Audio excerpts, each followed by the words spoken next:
Hello all, ఈ వీడియోలో న్యూరంబెర్గ్ movie review అయితే తెలుసుకుందాం. రీసెంట్గానే ప్రైమ్ వీడియోలోకి అయితే స్ట్రీమింగ్ వచ్చింది. బై ఆర్ రెంట్ ఆప్షన్లో అయితే అవైలబుల్గా ఉంది. మూవీ రన్ టైం వచ్చేసి 2 hours 35 minutes అయితే ఉంటుంది. స్టోరీ ప్లాట్ విషయానికి వచ్చేస్తే రెండో ప్రపంచ యుద్ధం ముగిసిన తర్వాత నాజీ నాయకుల్ని శిక్షించడానికి న్యూరంబెర్గ్ అనే నగరంలో ఒక పెద్ద కోర్టు ట్రయల్ అయితే జరుగుతుంది. అమెరికన్ సైకియాట్రిస్ట్ అయిన డగ్లస్ కెల్లీకి ఒక ముఖ్యమైన బాధ్యత అయితే అప్పగిస్తారు. జైల్లో ఉన్న నాజీ నాయకుడిని, అదే హెర్మన్ గోరింగ్ అని చెప్పి పర్సన్ ఉంటాడు, అతన్ని ఇతర ఖైదీల్ని విచారించాలి. అది కూడా దేనికోసం, వాళ్ళు మానసికంగా ఫిట్ గా ఉన్నారా లేదని పరీక్షించాలి. దానికోసం ఆ డాక్టర్ అయితే అక్కడికి వెళ్ళడం జరుగుద్ది. అక్కడ ఏం జరిగింది అన్నది మీరు రివ్యూలో చూస్తారు. ఇక ఫుల్ వీడియోలోకి వెళ్ళిపోయే ముందు వీడియో లైక్ చేయండి అండ్ రివ్యూని కూడా చివరి వరకు చూడండి. అండ్ మీరు కనుక ఛానల్ కి కొత్తగా వచ్చుంటే ఛానల్ ఉన్న కాంటెంట్ ఒకసారి చెక్ చేయండి, నచ్చితే సబ్స్క్రైబ్ చేసుకోండి. అండ్ వీడియో కింద డిస్క్రిప్షన్ లో ఇన్స్టాగ్రామ్ లింక్ అయితే ఉంటుంది. Movie updates and channel updates కోసం పక్కా ఫాలో కొట్టండి.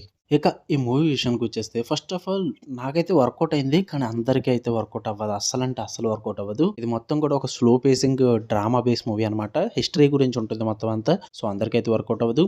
పాజిటివ్స్ విషయానికి వచ్చేస్తే ఫస్ట్ ఆఫ్ ఆల్ పర్ఫార్మెన్సెస్ భయ, యాక్టింగ్ అయితే ఈ సినిమాకి మెయిన్ పిల్లర్స్ అని చెప్పాలి.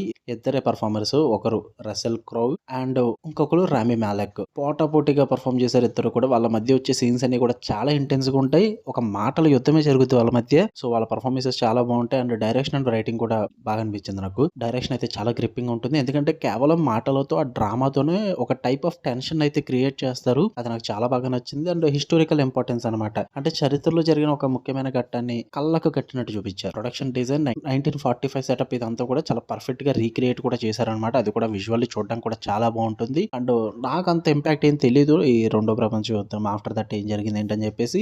బట్ వాళ్ళు ప్రెజెంట్ చేసిన దాన్ని మాత్రం చాలా రియలిస్టిక్ గా ప్రెజెంట్ చేశారు. అది మాత్రం నాకు వర్కౌట్ అయింది. నెగిటివ్స్ విషయానికి వచ్చేస్తే చెప్పాను కదా, స్లో పేసింగ్ అందరికైతే వర్కౌట్ అవుతుంది. ఇది యాక్షన్ సినిమా కాదు, పూర్తిగా డ్రామా కాబట్టి కథ చాలా స్లోగా వెళ్తూ ఉంటుంది. కమర్షియల్ ఇష్టపడే వాళ్ళకి మాత్రం చాలా బోర్ కొట్టొచ్చు. అండ్ ఈ సినిమా కూడా హెవీ థీమ్ అనమాట. హిస్టారికల్ థీమ్ మీద ఎక్కువగా రన్ అవుతూ ఉంటుంది. చాలా సీరియస్ గా ఉంటుంది. ఎంటర్టైన్మెంట్ కోసం చూసే వాళ్ళకి కూడా అసలు వర్కౌట్ అవ్వదు. Only world war 2 back drop లో జరిగే ఒక డ్రామా మూవీ చూద్దాం అనుకుంటే, అది కూడా నాజీ సెటప్ లో, గివ్ ఇట్ ఏ ట్రై భయ్యా, మీకు వర్కౌట్ అవ్వచ్చు. నాకైతే వర్కౌట్ అయ్యింది, నచ్చింది. ఫ్యామిలీతో అయితే చూడొద్దు, అడల్ట్ అయితే ఉంటుంది. ఓకే, మీకు కన్నా వీడియో నచ్చితే లైక్ చేయండి, షేర్ చేయండి, మీ ఒపీనియన్స్ కూడా కామెంట్ చేయండి. మళ్ళీ నెక్స్ట్ వీడియోలో కలుద్దాం. Until then love you all, by.